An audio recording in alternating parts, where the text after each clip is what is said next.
कुंजी लगाम में सब आएगा अब उठाओ मुस्काता है।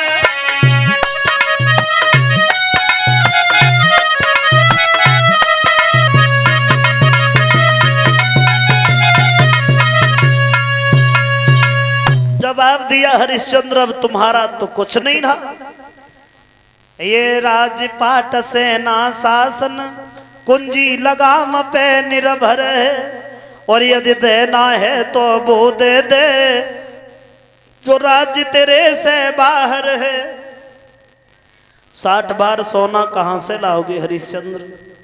और जो इतनी बात सुनी कि हमारा सब कुछ चला गया, हमने जान भी नहीं पाया तो पसीना छूट गया। जवाब दिया क्या हुआ हरिश्चंद्र, ये चेहरा मलिन क्यों हो गया भाई? कष्ट हो रहा है क्या? अगर कष्ट हो रहा है तो कोई बात नहीं है, फिर धीरे से एक बार मना कर दो, एक बार मना कर दो, बाद में जीवन भर सुख ही सुख है। जवाब दिया महाराज तुम ये कह रहे हो कि अब हम कह करके बदल जाएं,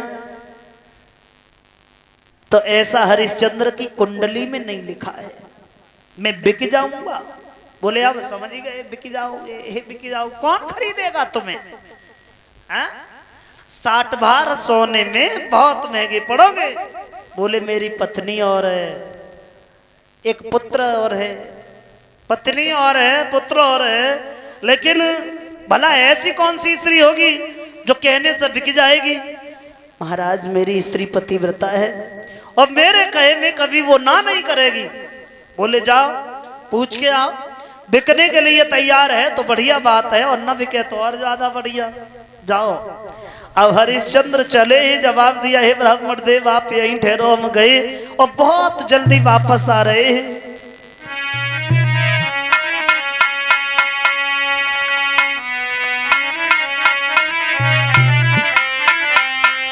तो मन में मनईन उपजब महलन को धायो,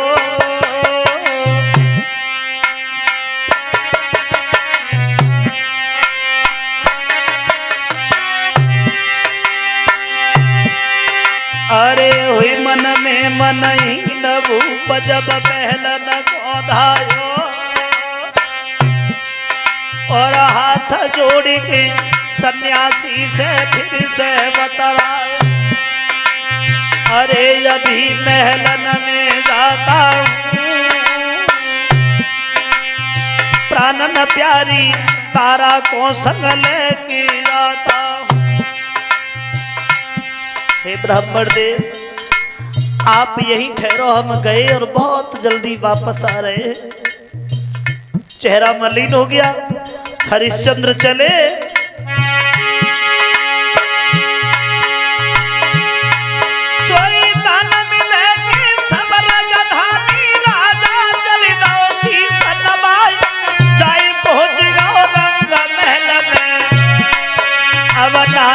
पल गदौर रकाई लई है बिजलिया मोर पंखती, आए ढोरन लगी बतिया में प्यार, हाथ जोड़े महारानी बोले, अब मेरी सासुल के राजकुमार कौन मुसीबत सर पे घूमे, जो सोने से बदन गो को मिलाए, कौन मुसीबत सर पे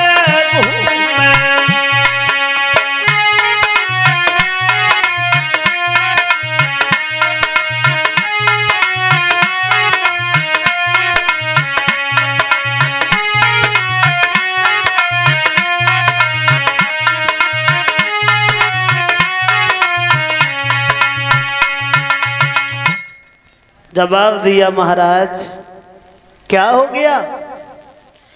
पहले तुम जब कभी आते थे तो चेहरा फूलों की तरह खिला हुआ रहता था, आज क्या हो गया? तुम इतने दुखी क्यों आए हो? क्या हुआ भगवान, कुछ बोलोगे नहीं कि मुझसे कुछ भूल बन गई? तो हरिश्चंद्र कहने लगे हैं तारा भूल तुमसे नहीं, सबसे बड़ी बात तो ये होती है कि अपनी बात में फंस जाना सबसे बड़ी हार होती है। अपनी बात से निकल जाना ही सबसे बड़ी जीत होती है तारा। और आज तो हम अपनी बात में फंस चुके हैं। एक ब्राह्मण ने बातों ही बातों में हमारा पूरा राज्य दान में ले लिया, लेकिन राज्य जाने का दुख नहीं है भद्रे। सब कुछ जाने के बाद भी हम कर्जेदार हैं, हम रेडी हैं। माफ करना तारा, तुम्हारे पास इसलिए आए हैं कि तुम हमारी धर्म की नाव को उस पार तक जाने में थोड़ी सहायता कर सकती हो तारा, थोड़ी मदद कर सकती हो। तो तारा कहने लगी है महाराज तुम तो ऐसे भागे चले आए जैसे मैं किसी दूसरे की स्त्री हूं। नहीं पता है इस शरीर पे तुम्हारा अधिकार है, तुम्हारा हक है। देखना बहुत छोटी बात है, शरीर के टुकड़े टुकड़े भी करवा दो फिर भी मैं मना नहीं करूंगी। महाराज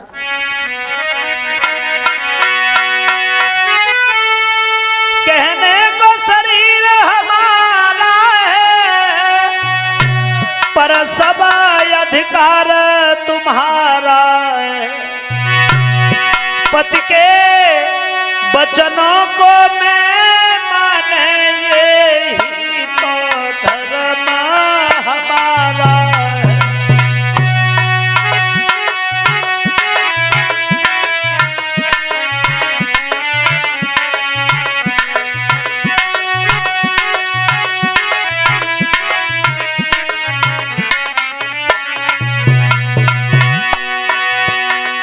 इस तन पर है अधिकार तुम्हें, चाहे सो दशा बनाई दीजिए। बेकना कौन है बड़ी बात, टुकड़े टुकड़े करवाई दीजिए।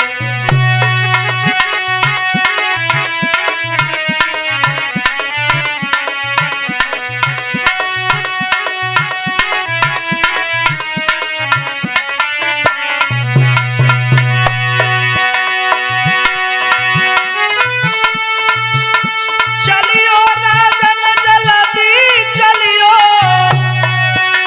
तुम हमको हमें देख लीजिए। ब्राह्मण को कर्ज अदा करके रघुकुल की लाज बचाई लीजिए।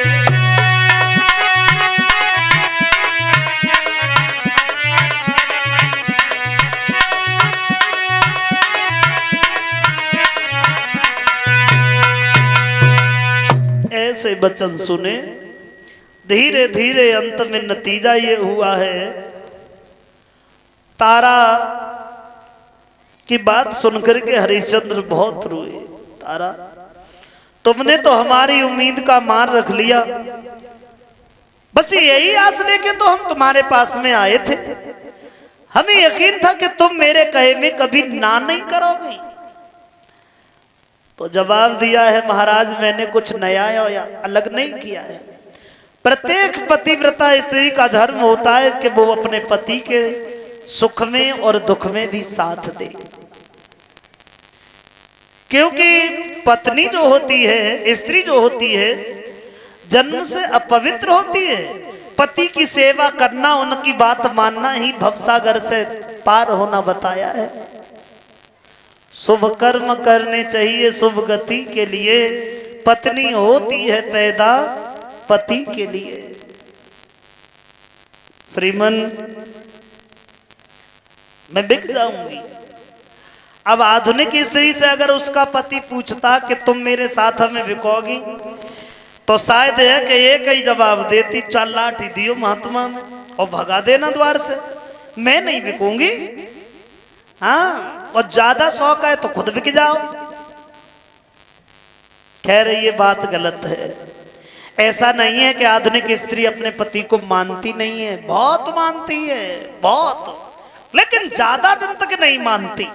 थोड़े दिन, कितने बोले गिने चुने, जब तक दो चीजें दिखाई देती रहती हैं तब तक बड़ा सम्मान। बिना मांगे रोटी तैयार, बिना मांगे पानी तैयार।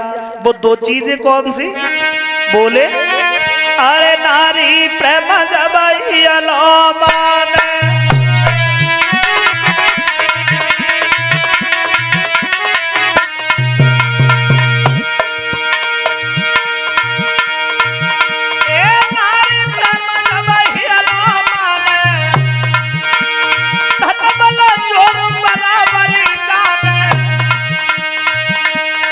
शरीर में शक्ति और जेब में पैसा, तब तक बड़ा सम्मान है पति का। बिना मांगे रोटी तैयार तुमने देखा होगा, नहीं देखा हो तो अब देख लेना। बाहर से जाओ पैसा पैदा करके ले जाओ, घर में घुसो तो अम्मा मोगाएं देखते लला थके आए।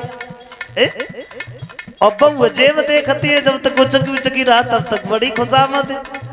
बिना मांगे रोटी तैयार, बिना मांगे पानी तैयार, और धीरे धीरे पैरों दबाती जाती पे मन की कह लेती है कितने दिन के बाद में आए हो तुम। पड़ोस ने गई बड़ी भारी जमकी बनवाए लाई, हमारे कुंडल टूटे धरे उन्हों कुछ हुए कि ना, पर बात है वो स्त्री।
बताया है कि अब तो समय बदल गया है।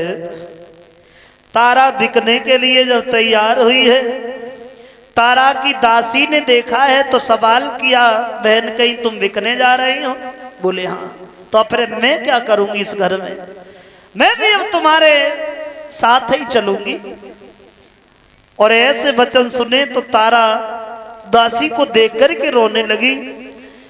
और तब तक विश्वामित्र ने देख लिया, हरिश्चंद्र ऐसा लगता है तुम्हारी स्त्री रो रो करके हमें भगाना चाहती है, ऐसा लगता है कि तुम्हारी स्त्री रो रो करके हमें पिघलाना चाहती है, लेकिन हम भागने वाले नहीं हैं। जब तक दक्षिणा नहीं मिलेगी चुपचाप बैठे रहेंगे, और दक्षिणा मिल जाएगी तो फिर धीरे से निकल जाएंगे। और फिर मतलब क्या है? जवाब दिया, महाराज आप हमें ये बताओ कि बीकने कहाँ चलोगे? कहा काशी में। आगे आगे